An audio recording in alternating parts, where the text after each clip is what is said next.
Teman-teman, setelah aku dengar berita di akhir bulan April, aku jadi merasa ngeri. Karena aku jadi teringat cerita di negara kita ini.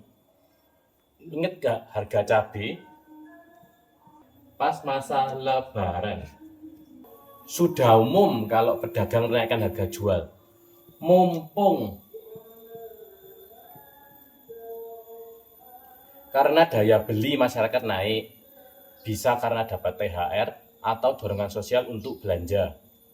Harga cabai melonjak. Aku gak ngerti harganya ya karena aku gak belanja ke pasar. Tapi misalkan harga cabai normal itu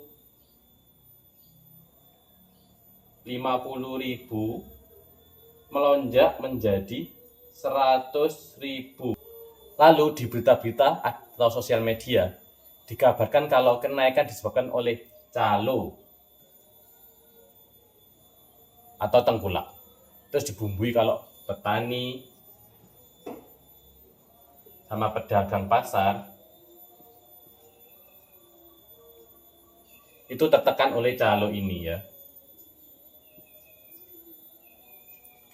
Maka sebagai upaya pengendalian harga, the higher being mengeluarkan kebijakan subsidi yang teorinya the higher being ini mengupayakan baik dalam duit maupun tenaga sehingga cabai lokal ya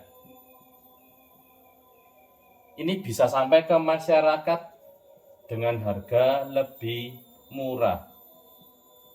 Misalkan di 80.000. Jadi turun dari 100.000 ke 80.000. Ini ke masyarakat. Lah, tapi apa betul masyarakat dapatkan itu cabai lokal? Ya, aku gak bisa bedakan cabai lokal dan cabai impor. Tapi kata yang kenal orang-orang di lapangan bahwa cabai lokal itu tidak kejual alias ngendap dan lama-lama bosok. Mumpung harga naik, ada celah di situ untuk memasukkan harga cabai impor yang selama ini di atas harga cabai normal, di atas 50.000, misal 70.000. Harga ini bisa masuk dan laku di masyarakat karena lokal lagi harga 100.000. Kenapa sampai pengen laku begini? Ini asumsi saja ya. Mungkin higher being ini lagi ngejar setoran ke negara api. Sungguh ironis ya, mungkin bagi kalian masyarakat merasa diuntungkan. Tetapi bagi para pelaku usaha lokal dirugikan karena lomboknya cabenya bosok. Katanya higher being membela pengusaha lokal. Lewat The Watchman,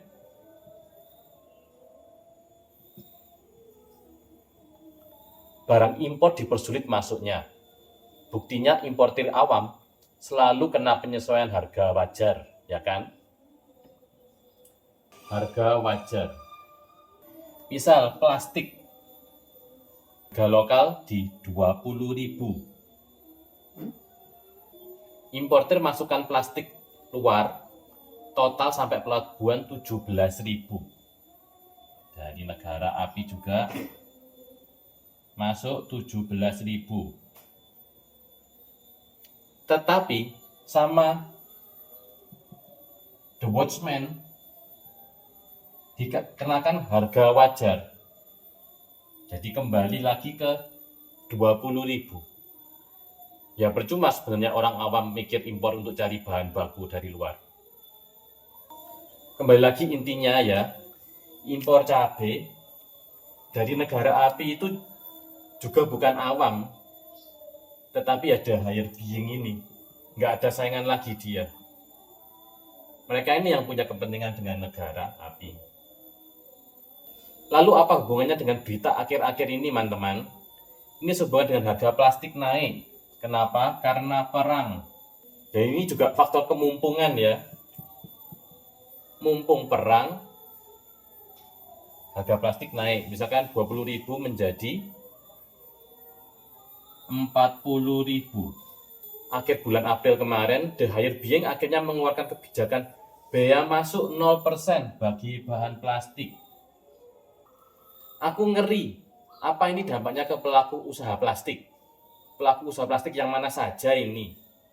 Produsen barang jadi, atau produsen biji plastik ori, atau pendaur ulang biji plastik, atau bahkan pengepul sampah plastik. Nah, ini harus tahu dulu apa yang dimaksud dengan bahan plastik ini. Apa nafta, apa sampah plastik bentuk cacahan, atau sudah di-recycle dalam bentuk biji. Aku nggak tahu, teman-teman. Kalau ada yang tahu, tolong beritahu aku, tulis di komen. Kalau aku lihat dari pola mumpung lebaran, mumpung perang, terus harga naik, terus ada kebijakan dari the higher being, ini aku kerja di karung plastik, jadi merasa sebagai pelaku usaha lokal juga. Takut kalau kejadian cabai ini terjadi lagi di plastik. Ya bedanya, cabai bisa bosok, kalau plastik lebih awet. Mungkin aku salah, udah parno duluan sama the higher being ini. Gimana menurut kalian sebagai masyarakat yang beli cabai subsidi pas lebaran tahun 2024? Apa waktu itu cabai lokal atau bukan? Terima kasih.